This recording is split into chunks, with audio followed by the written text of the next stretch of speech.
bu baax xam naa li ma la wax na nga déglu sa soxna bu baax xam naa li ma la wax na nga déglu sa soxna bu baax xam naa li ma la wax fii nitu fitna nekku fi ay nit ñi ñu tooñ doo nga fi nekk kii dañ koo tooñ kii dañ koo tooñ kii dañ koo tooñ man sax léegi ñu ngi may tooñ dama jiiñal lu nekk lu wax ju bon ju nekk mais amul solo dama wax ne bu ma déggee lu bon ñu wax ma ko ma ne li Ousmane Sonko koy daj de ak li Khalifa Sall daj fan yi man kon nañ sotti rek amul benn solo mais la vérité finira par triompher.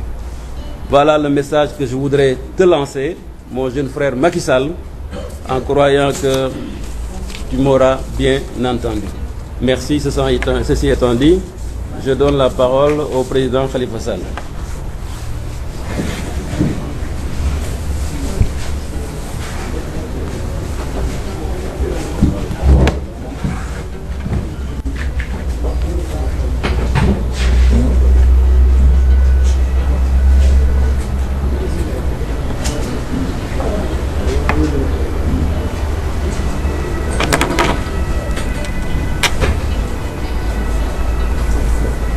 Merci beaucoup jërë ngeen jëf salaamaaleykum suñu mbokku journalistes yi. Je donne la parole au président Khalifa Sall. maa ngi bëgg trop ci daje bi tey président Habib ci introduction wax na solo daje bi yónnee na message am man nag sénégalais yi laay waxal. ñi ci dëkk bi ak ñi ci bitim réew wax ak waa Afrique wax ak àdduna bi dañu génn léegi ci ñaanal ay nit ñi nga xam ne yàlla moom na leen kii dañ koo tooñ encore une fois ci lii ñu génn muy 17 juin bi 17 juin bi doon manifestation boo xam ne ñun ñoo ko sabab def lañ ca war def pour mu am ci jàmm am ci yoon ñu aw fa ñu war aw parce que dama bëgg ñëpp jàppaloo may tooñ nañ sotti rek amul benn solo dañ ñu autoriser le 8 juin yàlla def ko mu rafet mu taaru mu am ndam. Voilà le message que je voudrais te lancer. ñu ni dañ koy defaat le 17 juin aw fa ñu awoon wax la ñu waxoon ak ña ñu doon waxal. Merci, ceci étant dit, je donne la parole au président Khalifa Sall. ñi nga xam ne ñoom lañ ko séqal daal di bëgg laxas jaan ci loolu yéen ñëpp suivre ngeen débat bi am. ci légalité opportunité bu rassemblement wu 17 juin bi aajuwul ñu di ci dellu si parce que fàttali woon naa leen ko fii bi ñuy mujj wax ak yéen raison yi nga xam ne moom la ñu avancé woon pour ni waruñu tenir raison yooyu taxawul dama ni de 1992 à maintenant, il y a toujours eu une pré-campagne dans ce pays. Toujours. Ren ñu ni ñu kenn du fi wax kenn du fi dox sous quel prétexte pour quelle raison di évoquer loo xam ni amul bopp amul gent kenn mënu koo nangu. Communiqué Sénéra bi communiqué gouverneur ba ci cour suprême bi weddi boppam et c'est ça qui est bizarre et qui est devenu dangereux au niveau de nos juridictions. Je fais partie de ceux qui avaient continué à croire en la justice de ce pays en pensant que certaines règles kenn dootu ci dellu si parce que lu ñëpp d'accord la parce que ci même situation ci même problème su ca juridiction waxee waxaat ca su weddee boppam am nañu problème ñun ñi gëmoon ni lu nit ki wax rek ca lay dee et personne n'a compris que l'article 161 que l'article excusez-moi c'est l'article 61 puisse être un prétexte pour que ñu ni Sénégal pré-campagne dootu fi am parce que loolooy dëgg gi su ñu jàppee ci li Cour suprême décidé léegi mooy que ni à 1 mois des élections en tout cas d'un scrutin national kenn amatul droit ñi nga xam dox wax daje def mais on est dans quel pays 17 juin bi loolu la kenn mënul nangu manifestation boo xam ni loolu la xel mënul nangu et c'est pourquoi il est heureux qu'on ait constaté que tous les sachants que la société civile que les gens responsables aient dénoncé cet état de fait dafa am lu yàggul lu fi ne le 8 juin yàlla def le président Macky Sall élection locale yi weesu yéen ñëpp suivi ngeen ni campagne na def na tournée économique prétexte pour dem inaugurer et tout xam ne ñoom lañ ko séqal pourquoi mu waajoon dem Kolda ba muy waaj dem Kolda xanaa texte bi amu fi woon wala daf ko xamul woon wala ñi koy conseiller dañ ko xamul ce fut un stratagème pour que moom mu renoncer à sa tournée de Kolda légalité et que opportunité et renoncer bu rassemblement wu 17 juin bi pour jéem a naxtaal aajuwul ñu di ci dellu si ci ñun kat parce que fàttali woon naa leen ko fii bi ñuy mujj wax ak yéen raison yi nga xam ne moom la ñu avancé woon pour ñu waruñu tenir on a vécu le 17 parce que le 17 nag c'est à marquer d'une pierre blanche dans ce pays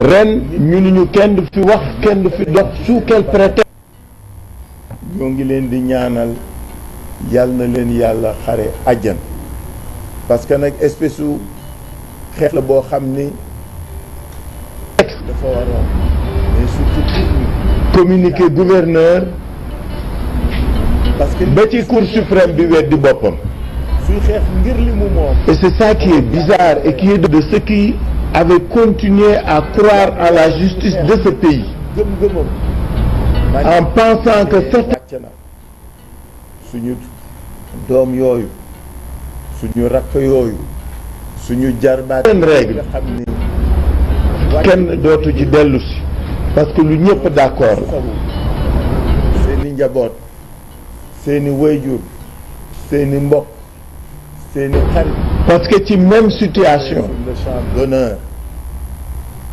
fekki ci même problème su ca juridiction waxee waxaat ca faatu woon su weddee boppam am nañu problème ñun ñi gëmoon ni lu nit ki wax rek ca lay dee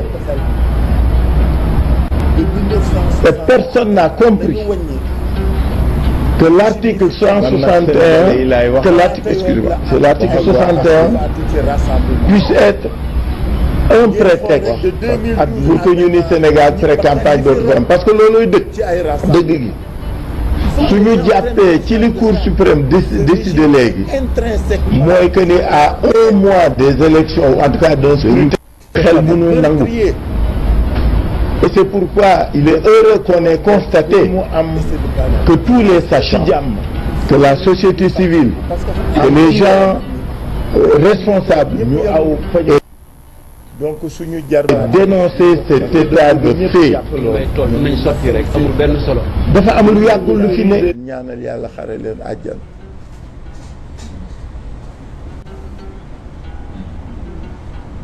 ñu teg ci plus de 200 otages 200 otages ay nit ñoo xam ni ils n'ont eu qu'un seul tort vouloir exercer leur droit de citoyen lii neexuma ma génn pour wax ko ñu yenu leen pour des prétextes fallacieux priver leen de leur liberté. Ce pouvoir est véritablement liberticide. Déthié maam nu mu tudd maam Diarra Ahmed Aïdara ak bépp xale bu ca topp da ngeen nekk ci xare. Vous êtes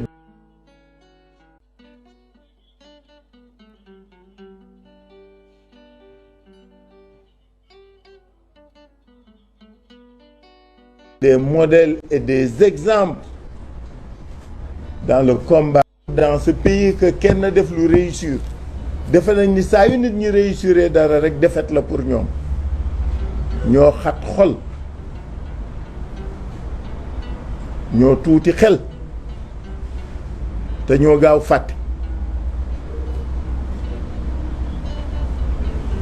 ñooñu jàpp dañuy wax ni nañ leen bàyyi.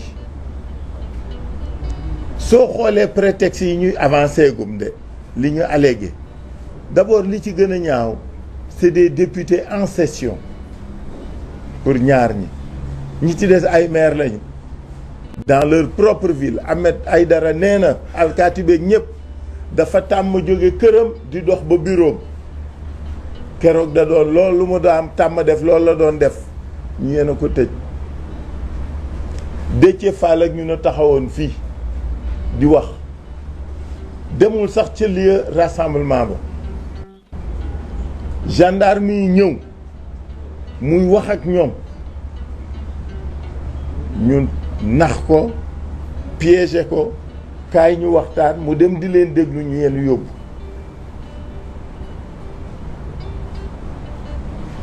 Maam Diarra Fam di seeti Barthélemy Dias ñu yenn yóbbu. xam nga façon boobu moo jekkadi moo rafetadi.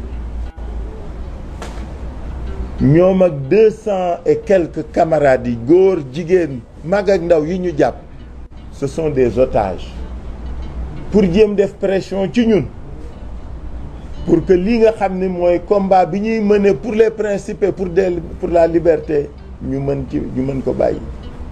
duñ ko bàyyi tey duñ ko bàyyi ëllëg parce que lu ñu gëm la.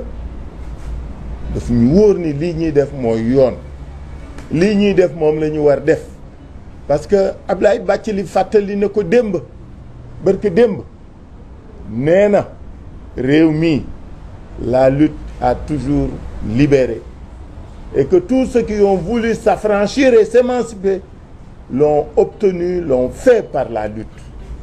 mënuñu dëkk ci dëkk boo xam ne on va émasculer la liberté duñ ko nangu tey duñ ko nangu ëllëg. On va se battre, on continuera à se battre. Donc pour nos otages lu mu ñu jaral rek danañ ko ci def. ñeenteel bi mooy que le 17 mars, le 17 juin, c'était un combat pour la liberté, qui fut un grand moment de manifestation populaire. Parce qu'il faut que nit ñi ràññee dañ ni ñu du ngeen manifester ñun li ñu bëggoon mooy dem toog waxtaan ak nit ñi dem ñu xëy encercler place de la nation ci guddi ga ñu ni suñuy nit ku mën na egg place de la nation ku mënul fa nga nekk manifester fa. Manifester nañu wala manifester wuñu. Il est indéniable qu'on a manifesté. L'opinion nationale et internationale est témoin de ce que les jeunes, les femmes, les hommes qui sont des citoyens, pas que des militants de Yewwi seulement, mais ce sont des citoyens, se sont répandus dans la rue, dans les rues, pour exprimer leur mécontentement, pour dire le droit à exercer leur liberté, leur droit à manifester. Parce qu'il est sacré que chacun se batte pour li mu moom. Et liberté, kooku nit a ko moomal boppam. Donc ce fut un succès. Que je lise, qu'on dise force est restée à la loi. Dañuy ree quoi. Parce que la loi, c'était de nous laisser manifester. C'était ça la loi.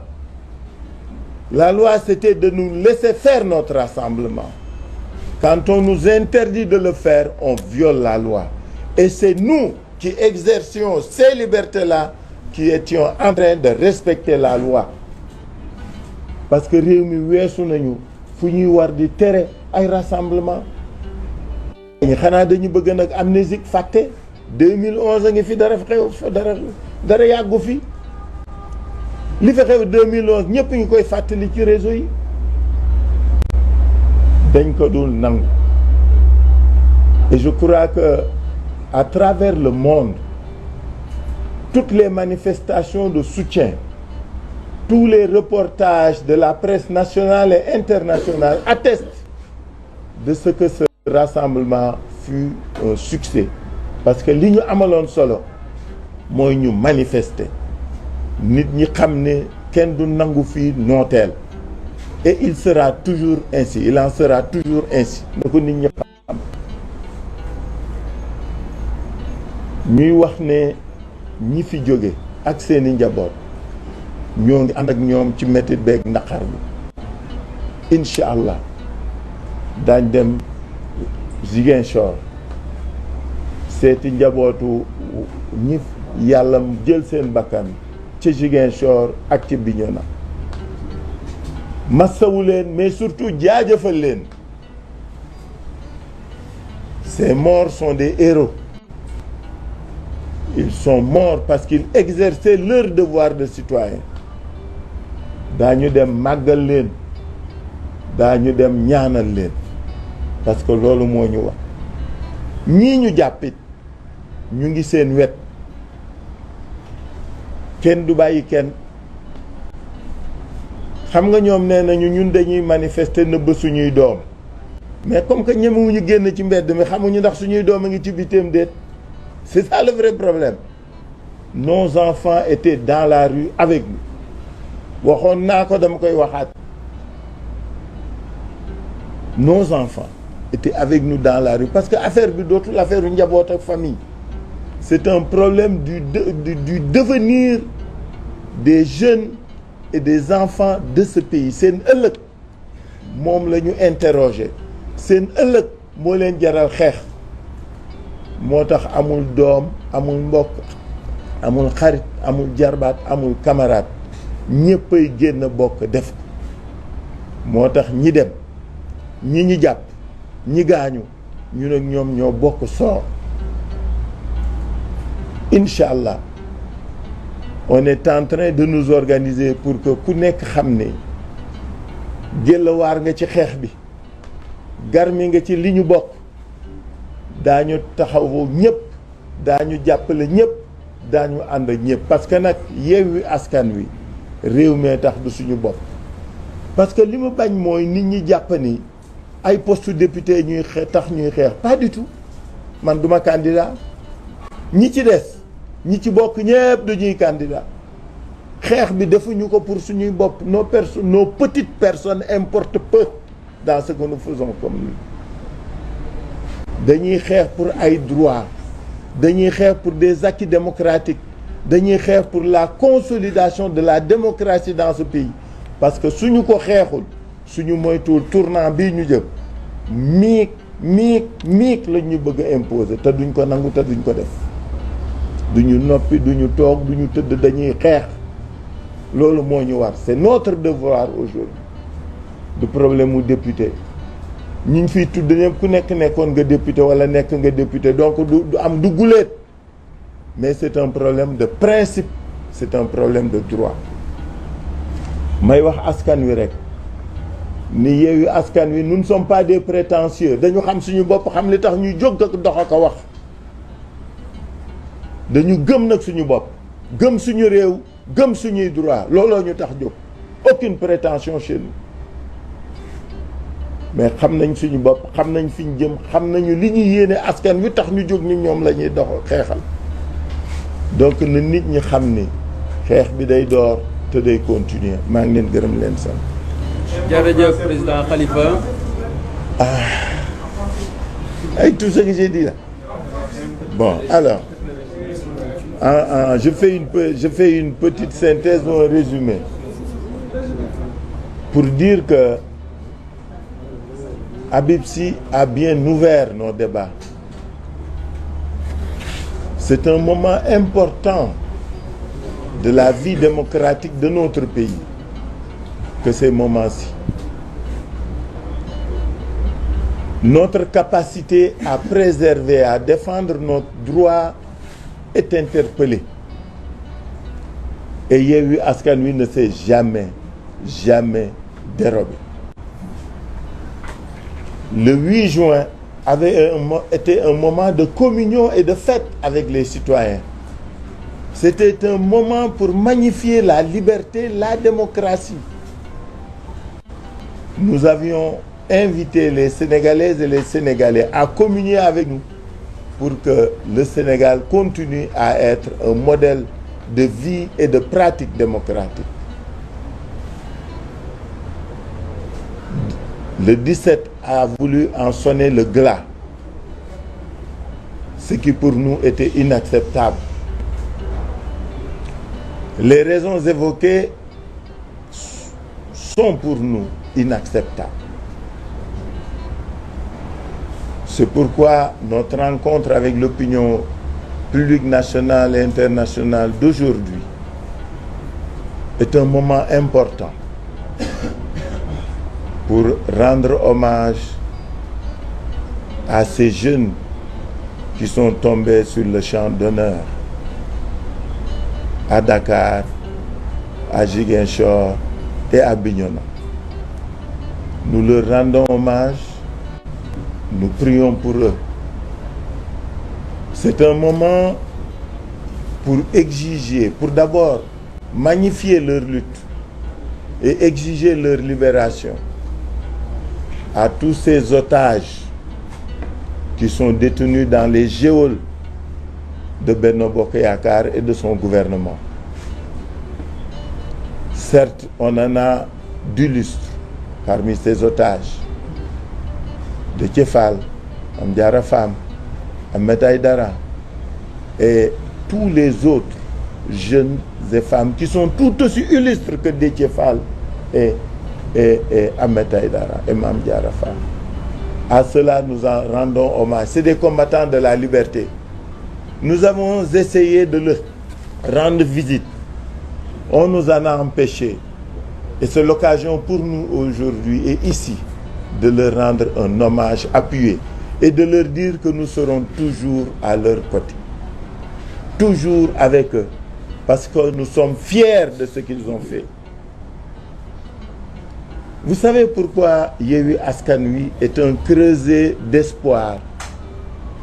C'est parce qu'il est composé de femmes et d'hommes qui ont foi en leur pays, en son devenir, et qui sont conscients qu'il dépend d'eux, pas uniquement, mais en tout cas beaucoup d'eux, de faire en sorte que ce pays puisse rester démocratique et un pays de liberté. Démocratique au plan économique, social, démocratique au plan politique ensuite. Parce que nous pensons qu'il faudra que ce pays soit démocratique au plan économique et social avant d'être politique. Donc Yewwi Askan Wi ne faillira jamais dans sa mission de porter les espoirs de ce pays. C'est la raison pour laquelle ces otages sont des combattants de la liberté. Être à leur côté est une obligation. À nos morts, nous rendons hommage, nous nous rendrons à Ziguinchor et à Bignona, Inch'Allah, très vite. À ces otages, nous serons toujours à leur côté, par toutes les formes d'assistance, de soutien et d'encouragement. Mais la meilleure manière de mériter la confiance de ceux qui sont partis et de ceux qui sont dans les geôles, c'est de continuer le combat. Et cela, ils doivent me croire, ce combat sera poursuivi. C'est ça que je voulais dire en résumé. Bathily a dit, il l'a rappelé, Benno Yewwi Askan Wi n'est pas prétentieux. Ceux qui la composent ne sont pas des prétentieux. Ce sont des jeunes filles, des jeunes garçons, des femmes et des hommes qui sont conscients et convaincus de leurs devoirs, de leurs obligations et qui se battent pour que le Sénégal de demain puisse être un Sénégal développé, un Sénégal uni, un Sénégal harmonieux. Je vous remercie. Merci, Président Khalifa. Je passe la parole à M. Cheikh Tidiane Dièye.